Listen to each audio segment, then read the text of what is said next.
I was 16 when my parents kicked me out of the house. It was Christmas Eve, and I'd just told them I was pregnant. My dad's face turned this awful shade of red, and my mom, she just stared at the floor like she couldn't even look at me anymore. My dad pointed to the door and said either I fixed the problem or I wasn't their daughter anymore.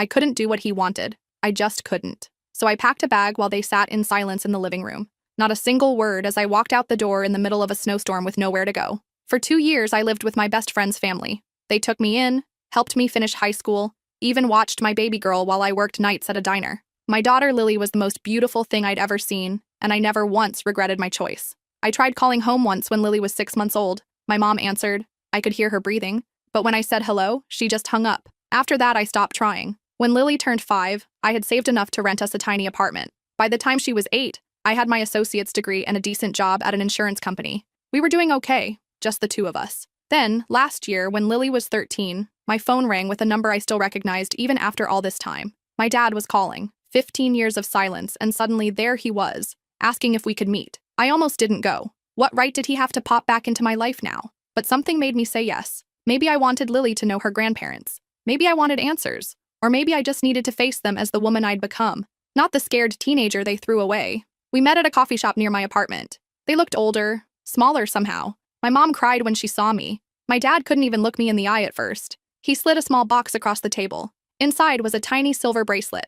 "We got this for your baby," he said, "right after you left." My mom finally spoke, her voice barely a whisper. "We were going to come find you, give you this, bring you home. But then your father had his accident. I didn't know about any accident. How could I? They never tried to contact me." My dad rolled up his sleeve to show a long scar running from his wrist to his elbow. "Drunk driver," he said. 2 days after you left. I was in a coma for 3 months. When he woke up, he couldn't remember the last 5 years. Didn't remember me getting pregnant. Didn't remember throwing me out. My mom had to tell him everything, but by then they had no idea where I was. "Why didn't you look harder?" I asked, my voice cracking. I wasn't hiding. My dad reached for my hand, but I pulled away. That's when he told me the real reason they were reaching out after all these years. The thing that finally made him track down my number and call. My mom had been diagnosed with stage 4 pancreatic cancer. She had maybe 6 months left. She wanted to meet her granddaughter, my dad said. His voice sounded hollow, like he'd been practicing those words for days. And I wanted to try to make things right before it's too late. I sat there, my coffee going cold, not sure what to say. Part of me wanted to walk out,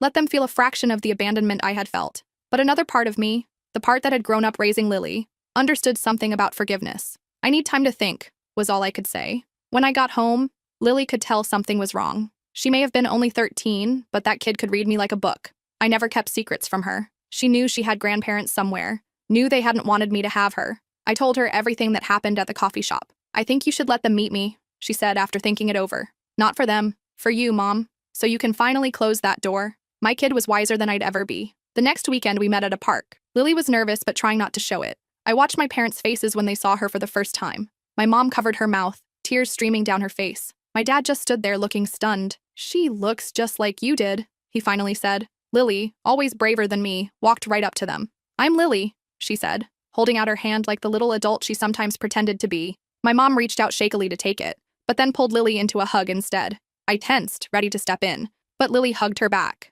Over the next few months, we settled into an awkward routine. Sunday dinners at their house, my mom teaching Lily to bake the same cookies she used to make with me, my dad showing her his model train collection that had somehow survived all these years. It wasn't perfect. There were arguments, tears, moments when old wounds reopened, but there were also moments of healing I never thought possible. One night, after Lily had gone to bed, my dad and I sat alone on their back porch. He hadn't had a drink since coming out of that coma, he told me. When my mom had to tell him what he'd done, he couldn't believe he was capable of it.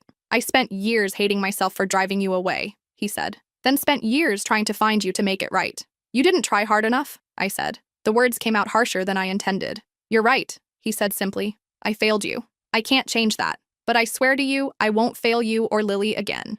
My mom's condition deteriorated faster than the doctors predicted. 4 months after we reconnected, she was in hospice care. I took leave from work to help care for her. Lily would sit by her bed after school, reading to her, or just holding her hand. The night before she died, my mom asked to speak to me alone. She was so thin by then, barely a shadow of the woman who raised me. "I should have stood up for you," she whispered. "I should have followed you out that door. Not a day went by that I didn't hate myself for staying silent." I held her hand, the same way my daughter had been doing. "I forgive you, Mom." She shook her head weakly. "Don't say that yet. There's something else you need to know." She told me that my dad had been trying to find me for over a decade. The accident was real, but her story about him forgetting wasn't entirely true. He remembered everything within a year of recovery. They'd hired private investigators, searched social media, even put up billboards in nearby cities with my picture. Then why didn't you find me? I asked. I was on Facebook. I used my real name. I never hid, because I told them to stop looking, she said, her voice barely audible. I was ashamed. I couldn't face what we'd done to you. Your father wanted to keep searching, but I convinced him you were better off without us.